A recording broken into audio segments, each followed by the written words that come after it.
Bienvenue sur ma chaîne. Notre sujet d'aujourd'hui est Marc Aurèle. Comment penser clairement? Stoïcisme. Marcus Aurelius est l'un des philosophes stoïciens les plus célèbres et les plus connus de tous les temps. Il a été empereur romain de 161 à 180 après J.C. Et il a été le dernier dirigeant d'une lignée plus tard connue sous le nom de les 5 bons empereurs. Il était à l'une des plus hautes positions de pouvoir dans le monde à l'époque et aurait eu accès à la réalisation de toutes ses tentations et désirs s'il le souhaitait. Mais au lieu de cela, il a consacré sa vie à l'équité et à la justice. Pendant son règne, Aurelius a trouvé le temps de rédiger une série d'écrits autobiographiques, maintenant connus sous le nom de Méditation, qui est devenu l'un des textes les plus importants de la philosophie stoïcienne. Dans les Méditations, Aurelius décrit des guides sur comment s'améliorer soi-même. Ces derniers étaient principalement axés sur prendre une perspective cosmique et analyser de manière critique votre jugement sur vous-même et les autres. En tant que leader d'un empire puissant qui a connu plusieurs guerres pendant son règne, Aurelius a utilisé sa propre philosophie stoïcienne pour se débarrasser du stress et des soucis et être le meilleur et le plus fiable leader qu'il pouvait être. Le stoïcisme est une philosophie ancienne et incroyablement célèbre qui, en plus d'être une théorie, est aussi une façon de penser et de vivre véritablement inspirante. Les stoïciens croyaient fermement que faire ce qui est juste était la clé du bonheur individuel, et que pour faire ce qui est juste, un jugement sain et une pensée rationnelle claire étaient nécessaires. Alors, avec cela à l'esprit, dans cette vidéo, nous allons parler de comment vous pouvez développer un esprit rationnel, grâce à 5 leçons importantes qui peuvent vous aider à penser plus clairement. À partir des enseignements de Marcus Aurelius. 1.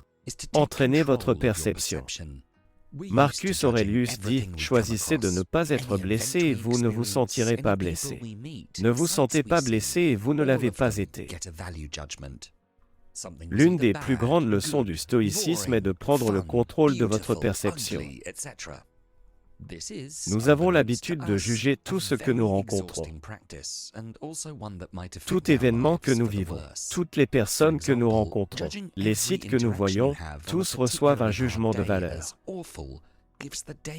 Quelque chose était soit mauvais, bon, ennuyeux, amusant, beau, laid, etc. C'est, à notre insu, une pratique très épuisante et aussi une qui pourrait affecter nos vies pour le pire. Par exemple, jugez chaque interaction que vous avez lors d'une journée particulièrement difficile comme horrible donne à la journée elle-même une vision encore plus négative.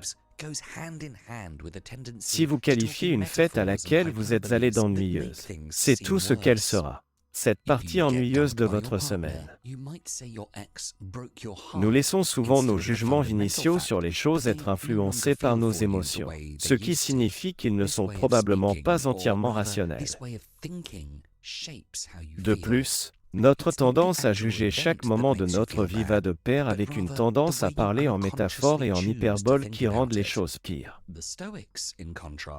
Si vous êtes largué par votre partenaire, vous pourriez dire que votre ex a brisé votre cœur au lieu du fait fondamental qu'il ne ressente plus pour vous comme il le faisait auparavant. Cette façon de parler, ou plutôt, cette façon de penser, façonne comment vous vous sentez. Ce n'est pas l'événement réel qui vous fait vous sentir mal, mais plutôt la façon dont vous choisissez inconsciemment de penser à ce sujet. Les stoïciens, en revanche, encouragent les gens à être prudents pour juger tout ce que vous rencontrez et les choses que vous faites et l'une des façons d'être prudent est de défaire vos jugements qui signifie essentiellement de regarder au-delà d'eux. Être capable d'oublier votre premier instinct et de juger quelque chose à travers un objectif plus optimistique raisonnable. Vous pouvez essayer de recadrer cette fête ennuyeuse dans votre esprit comme un événement où vous avez eu l'occasion de voir un nouvel endroit et de rencontrer de nouvelles personnes. D'accord, après coup, vous pourriez noter que vous n'avez pas vraiment raisonné avec quiconque, mais vous n'êtes pas entré avec l'attente de la négativité. Ainsi, s'entraîner à ne pas juger tout en fonction de votre premier instinct et de votre émotion est la meilleure façon de commencer à entraîner votre perception de la vie. Chaque fois que vous pensez à quoi que ce soit de manière opinionnée, essayez de vous demander, est-ce rationnel? Sur quoi ai-je fondé mon opinion? Y a-t-il une meilleure ou une manière plus positive d'interpréter cela? Marcus Aurelius a souligné que les préjudices ne peuvent exister que si vous les considérez comme des préjudices. Cela signifie que toute expérience difficile que vous avez traversée semble plus dure et pire. Plus vous la considérez comme dure et mauvaise. Ainsi, vous avez un contrôle total sur la manière dont certaines situations vous affectent. Les stoïciens vous encouragent également à voir chaque mauvaise chose qui se produit comme une source d'opportunité ou de bien, comme un exercice d'entraînement de votre perspective de manière stoïcienne. Il y a un défi appelé renverser l'obstacle. Lorsqu'un nouveau collègue est un apprenti lent et que ses erreurs affectent les profits de l'entreprise, vous pourriez ressentir de la frustration. Ce collègue est un obstacle à ce que vous essayez de réaliser. Efficacité, efficience et profit. Cependant, cette situation peut aussi être une opportunité pour le bien. C'est une occasion pour vous d'exercer et de pratiquer la patience, de devenir un meilleur enseignant, d'apprendre à intégrer de nouvelles personnes dans l'entreprise et à gérer des périodes stressantes. Toutes ces compétences seront également utiles plus tard et devraient également vous aider à augmenter les profits à long terme. Également, sur ce sujet, Marcus Aurelius a dit célèbrement, « L'obstacle à l'action fait avancer l'action. Ce qui se dresse sur le chemin devient le chemin. » Donc, en somme, au lieu de juger tout ce que vous rencontrez de manière exagérée, prenez le temps de regarder les choses telles qu'elles sont objectivement et vous pourriez trouver que la vie est plus simple et plus claire que vous ne le pensiez. Chaque situation a une interprétation plus positive et une plus négative. Lorsque vous ajustez votre état d'esprit en conséquence, vous constaterez que rien ne vous dérange autant qu'avant, et vous traverserez la vie beaucoup plus facilement. 2. Apprenez à contrôler vos émotions. Marcus Aurelius nous conseille de « Arrêtez de laisser vos émotions surpasser ce que vous dit votre esprit. Arrêtez d'être hypocrite, égoïste, irritable. » Agir sous le coup de l'émotion est souvent présenté comme un contraste marqué avec l'action rationnelle. Ce n'est pas sans raison. Il n'y a rien qui obscurcit plus notre jugement que nos propres émotions. Donc, si vous voulez penser clairement en tout temps, une des compétences les plus importantes à maîtriser reste la capacité à contrôler vos émotions. Selon Marcus Aurelius, l'émotion de la colère en particulier nous fait plus de mal que de bien. Contrairement à ce que beaucoup de gens semblent penser ou essayer. Contrôler vos émotions ne signifie pas se réprimer. Quand vous ressentez une colère intense à la suite d'une trahison, vous ne pouvez pas contrôler cette colère en niant son existence à vous-même ou à d'autres en prétendant que vous allez bien. Elle sera toujours cela. Peu importe à quel point vous la repoussez au fond de vous. Au lieu de cela, contrôlez des émotions comme la colère fait, selon les stoïciens, en redirigeant les émotions. Donc, quand vous ressentez de la colère, demandez-vous ce que vous pouvez faire de cette colère. Crier sur celui qui vous a fait du mal peut sembler tentant, mais cela vous aidera-t-il à atténuer votre douleur ou à améliorer votre situation? Cela aidera-t-il celui qui vous a trahi à s'améliorer? En bref, réfléchissez à ce que vous êtes tenté de faire et demandez-vous ensuite si c'est utile. Si ce n'est pas le cas, trouvez des moyens d'exprimer vos émotions qui sont utiles. Peut-être pouvez-vous obtenir de meilleurs résultats en parlant calmement avec celui qui vous a fait du mal, en expliquant vos sentiments et en essayant de comprendre leur point de vue. Vous pourriez aussi tenir un journal.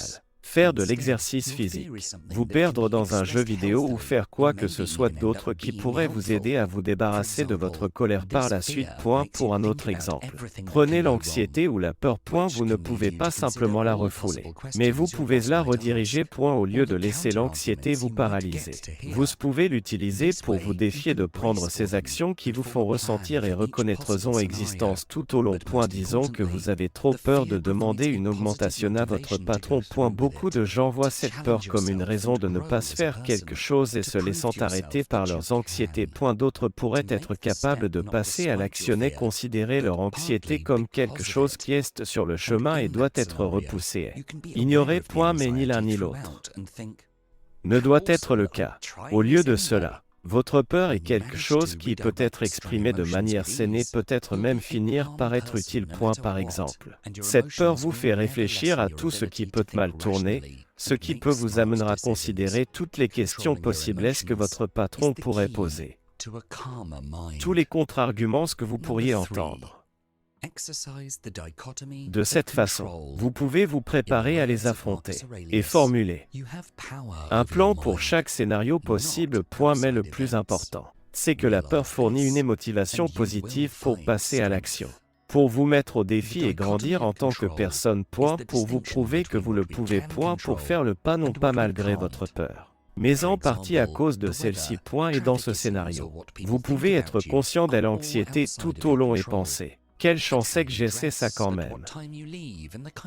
Lorsque vous réussissez à rediriger facilement les émotions fortes, vous serez une personne calme. Quoi qu'il arrive, vite vos émotions ne diminueront jamais votre capacité à penser rationnellement et à prendre des décisions intelligentes. Contrôler vos émotions est la clé pour avoir un esprit plus calme. Exercer la dichotomie du contrôle. Dans les mots de Marcus Aurelius, vous avez le pouvoir sur votre esprit, pas sur les événements extérieurs. Réalisez cela, et vous trouverez la force. La dichotomie du contrôle est la distinction entre ce que nous pouvons contrôler et ce que nous ne pouvons pas. Par exemple, le temps, les problèmes de circulation ou ce que les gens pensent de vous sont tous hors de votre contrôle. Mais comment vous vous habillez? À quelle heure vous partagez? Le genre de personnes avec qui vous vous entourez? Ça, vous pouvez le contrôler. Mais comment vous vous habillez? À quelle heure vous partagez? Le genre de personnes avec qui vous vous entourez?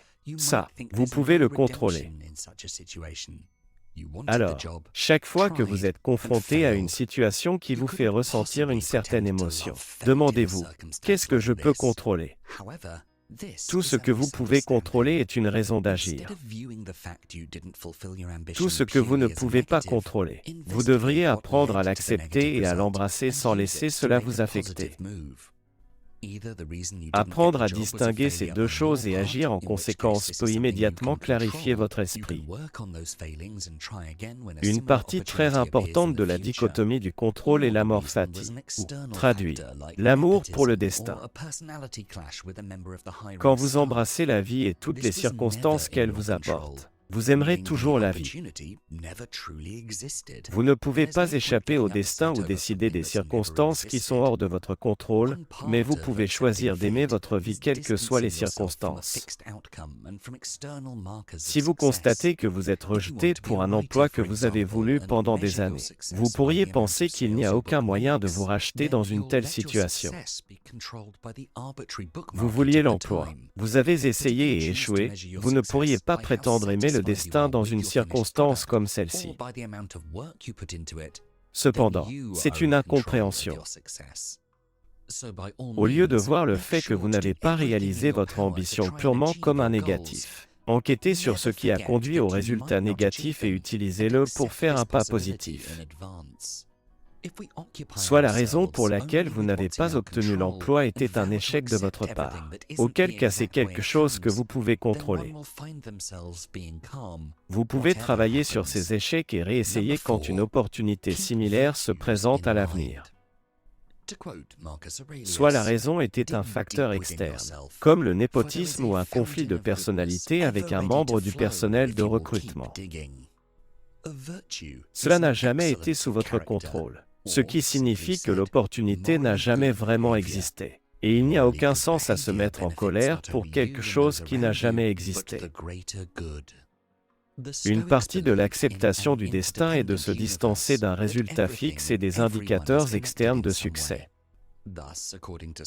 Si vous voulez être écrivain, par exemple, et mesurer votre succès par le nombre de ventes que votre livre réalise, alors vous laisserez votre succès être contrôlé par le marché du livre arbitraire du moment.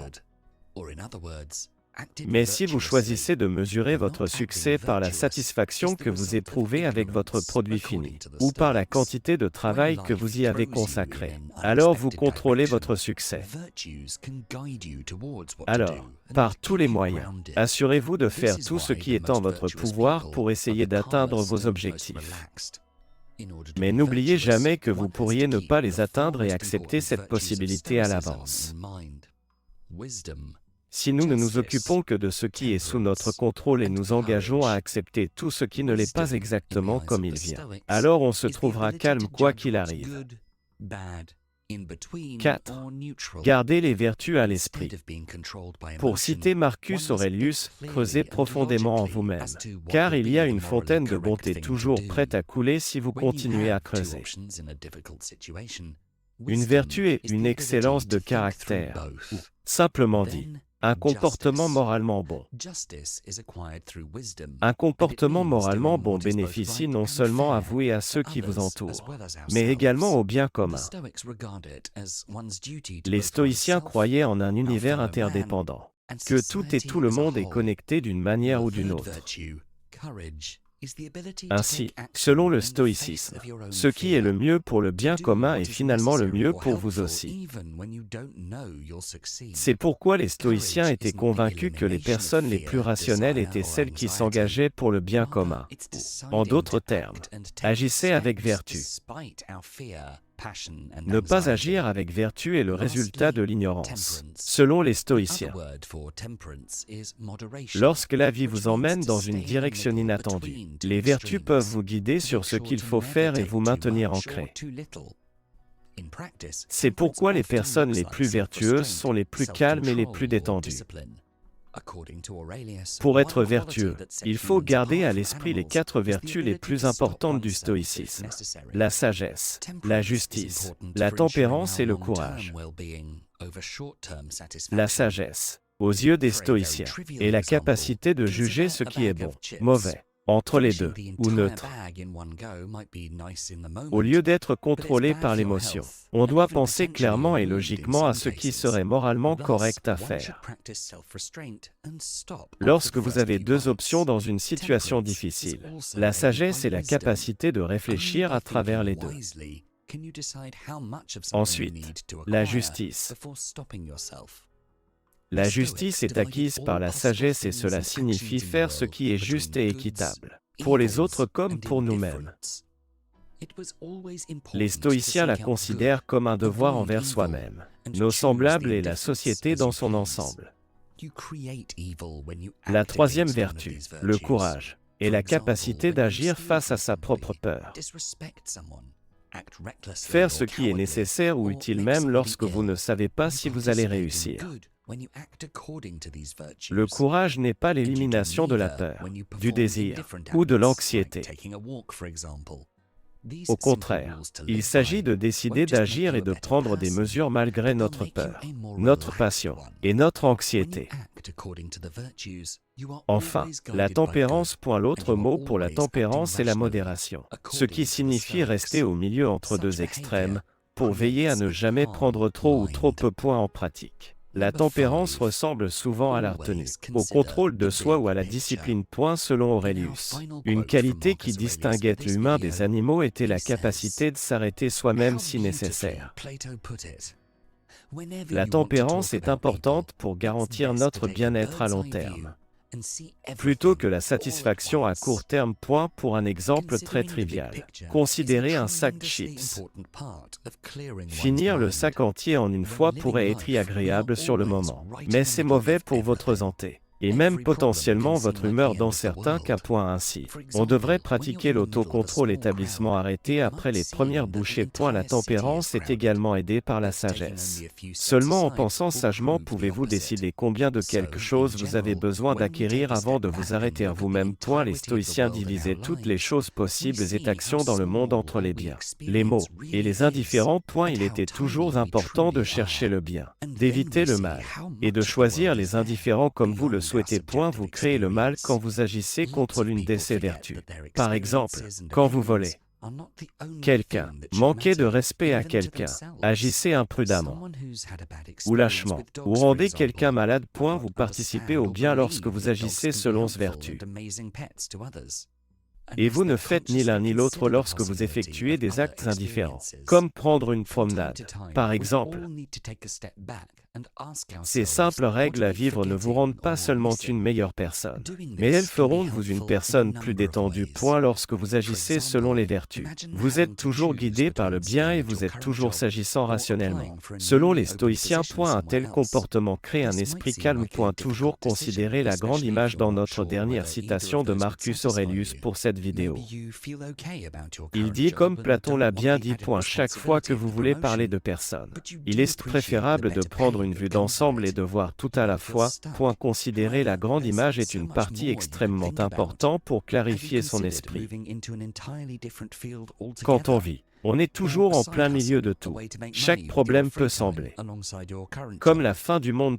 Par exemple, lorsque vous êtes au milieu d'une petite foule, il peut sembler que toute la ville est bondée, mais prendre seulement quelques pas de côté prouvera le contraire. Donc, en général, quand on prend du recul et regarde l'ensemble du monde et notre vie, nous voyons à quel point tout ce que nous vivons c'est vraiment petit, et à quel point nous sommes vraiment petits.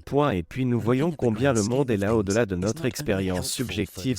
Beaucoup de gens oublient que leurs expériences, opinions ne sont pas la seule chose qui devrait compter, même pour eux-mêmes. Quelqu'un qui a eu une mauvaise expérience avec les chiens, par exemple, peut ne pas comprendre ou croire que les chiens peuvent être des animaux de compagnie utiles et étonnants. Pour d'autres, à moins qu'ils ne considèrent consciemment la possibilité d'autres expériences. De temps en temps, nous avons tout besoin de prendre du recul et de nous demander qu'est-ce que nous oublions ou manquons. Faire cela peut être utile de plusieurs façons. Par exemple, imaginez avoir à choisir entre rester à votre emploi actuel ou postuler pour un poste nouvellement ouvert ailleurs. Cela peut sembler une décision difficile, surtout si vous n'êtes pas sûr que l'un de ceux-ci vous satisferait. Peut-être que vous vous sentez bien dans votre travail actuel et que vous ne voulez pas de la responsabilité supplémentaire qu'apporte la promotion, mais vous appréciez le meilleur salaire qui l'accompagne. Vous pourriez vous sentir coincé. Cependant, il y a tellement plus à réfléchir. Avez-vous envisagé de vous lancer dans un domaine totalement différent, ou une activité secondaire, un moyen de gagner de l'argent pendant votre temps libre, en parallèle de votre travail actuel? Peut-être vous immerger dans un passe-temps pour détourner votre attention du temps passé à faire quelque chose que vous n'aimez pas autant. Il y a de grandes chances qu'il y ait beaucoup d'options dans la vie dont vous n'avez même pas conscience. Regardez la grande image au lieu de se concentrer uniquement sur ce qui se trouve juste en face de vous peut aider énormément lors de la prise d'une décision. Regarder la grande image n'est pas seulement utile pour décider de ce qui est important, mais aussi utile pour former une opinion. Vous devez connaître toutes les options ou tous les aspects d'une certaine situation si vous voulez la juger correctement. De plus, prendre du recul signifie aussi s'éloigner de votre propre point de vue et de vos préjugés. Lorsque vous laissez de côté vos propres désirs pour un moment, vous pouvez vous rappeler des gens qui vous entourent et de votre devoir envers eux. Vous pourriez penser que dans le feu de l'action, jeter des déchets n'est pas un gros problème. Mais lorsque vous prenez du recul et pensez à l'ensemble du monde, à la possibilité que tout le monde le fasse, Vous voyez finalement combien votre désir de jeter des déchets est insignifiant par rapport au bien-être du monde. Comme dit précédemment, les stoïciens pensaient que tout dans le monde est interconnecté et que le bien-être général du monde améliore votre bien-être personnel. Ainsi, prendre du recul et regarder le monde dans son ensemble plutôt que juste votre vie est extrêmement important. Lorsque vous êtes confronté à un choix, une difficulté, un problème ou un changement dans la vie, vous pouvez vous poser intérieurement quelques questions. Cela peut se faire sur le moment, ou plus tard, peut-être lorsque vous réfléchissez à votre journée, que ce soit lors d'une promenade ou lorsque vous écrivez à leur sujet, quelque chose dont Aurelius était un grand fan. Les questions les plus courantes à se poser sont: quels pourraient être les effets à long terme de mon choix-action? Comment la perspective de quelqu'un d'autre sur cela pourrait-elle différer de la mienne? Est-ce que je connais quelqu'un dans une situation similaire ou avec des objectifs similaires aux miens qui pourrait m'aider? Est-ce que mon choix-action affecte mon bien-être? Est-ce qu'il affecte le bien-être de ceux qui m'entourent? Y a-t-il des choix que je n'ai pas encore envisagés? Prendre le temps de considérer tous les aspects du monde vous aide en ce sens qu'il vous aide à comprendre plus clairement vos actions, vos pensées, votre vie et vos choix, et il vous aide en ce sens qu'il vous permet d'aider le monde. Lorsque vous considérez l'ensemble de la situation, vous aurez toujours une vue d'ensemble qui vous libère de toute contrainte, préjugés ou doute inutile. Si vous avez aimé cette vidéo, n'oubliez pas de consulter notre playlist complète de philosophie pour la vie et pour plus de vidéos pour vous aider à trouver le succès et le bonheur en utilisant l'ancienne sagesse philosophique. N'oubliez pas de vous abonner. Merci beaucoup d'avoir regardé.